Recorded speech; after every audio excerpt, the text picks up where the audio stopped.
熊童子是一种辨识度非常高也非常有特色的一种多肉植物，它有着又肥又厚的毛茸茸的叶片，叶片前端有好几个小尖儿，看起来就像毛茸茸的熊掌。而在熊童子初状态的时候，这些小叶尖还会变红，就像熊掌染了红指甲，实在是又萌又可爱。不过很多肉友对熊童子的心情真的是又爱又恨，爱的当然是它的萌，而恨的则是它的坏脾气。它就像一个熊孩子一样，既难度下，生长也慢，往往一年下来也长不了多少。而其实即便是熊孩子，只要我们能够掌握它的习性来合理养护，它同样可以很听话。特别是在春天，我们提前给熊童子做几件事的话，它接下来不但会蹭蹭长得飞快，在夏天的抵抗力也会变强，可以顺利度假。大家好，这里是花花世界的频道。那么接下来我们就来看看春天要给熊童子做哪些事儿。一、及时剪掉花剑。成株的熊童子会在春天抽剑开出橙色的小花，这在一定程度上代表了我们的养护非常得当，熊童子的生长也是非常正常健康的。但是熊童子观花并不如观叶，而且一旦开了花，会消耗植株大量的养分，不但影响了熊童子正常的生长速度，还容易在夏天到来之时因为抵抗力变弱不好度夏。所以在这里建议，春天的时候，当熊童子刚刚抽出花剑的时候，就及时剪掉，这样就会减少营养的无谓流失，可以使植株快速长大，也提高了安全度夏的概率。二、保持充足的光照。想要让熊童子春天长得快，还需要给它保持充足的光照。包括熊童子在内的大多数多肉植物都非常喜光。充足的光照不但可以让熊童子进行光合作用来制造快速生长的能量，促使它更快地萌发新枝新叶，还可以让它出状态，从而让叶片变胖，叶尖变红。而如果光照不够的话，熊童子虽然一时长得比较高，但是明显非常瘦弱且没有状态，只是一时徒长而已。春天的光照充足且柔和，是给熊童子晒太阳的最佳时候。到了夏天，太阳特别猛烈，则需要适当给它遮阴了。三、叶片变软就浇水。熊童子平时应该如何浇水呢？其实熊童子相对来说比较惜水，当然这个惜水只是针对于春天和秋天两个生长季节而言。在夏天和冬天的休眠期，熊童子怕冷又怕热，十分娇气。太冷了或太热了，容易进入休眠期的状态，这时候吸水量特别少，一定要控制浇水。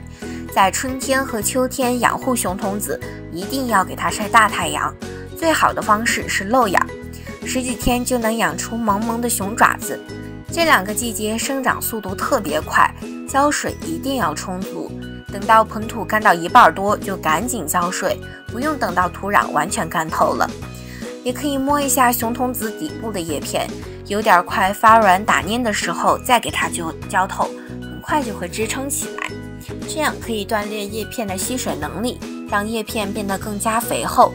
这两个季节浇水比较随意，因为生长得快，吸收也快，也不容易烂根。除此之外，在秋天空气特别干燥的情况下，可以用喷雾的方法喷施一些叶面水，喷水后及时放在通风好的地方，可以让叶片变得更加翠绿肥厚。在夏天温度高的季节，要把熊童子放在阴凉通风的地方，盆土干透的情况下，可以少量的浇点水，一定要控制手，不然叶片一夜之间稀里哗啦全部落掉，那叫一个惨。冬天熊童子也不耐寒，最好放在5度以上的地方保暖。冬天阳光充足的午后，可以少量的浇点水，切记不要浇水过多，否则叶片容易冻伤。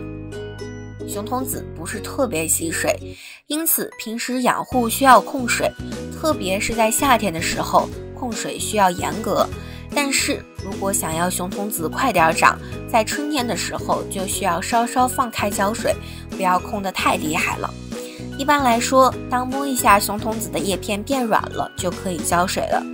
装完水放到通风好的地方，让盆土中多余的水分快点挥发，这样就可以确保安全，很少烂根了。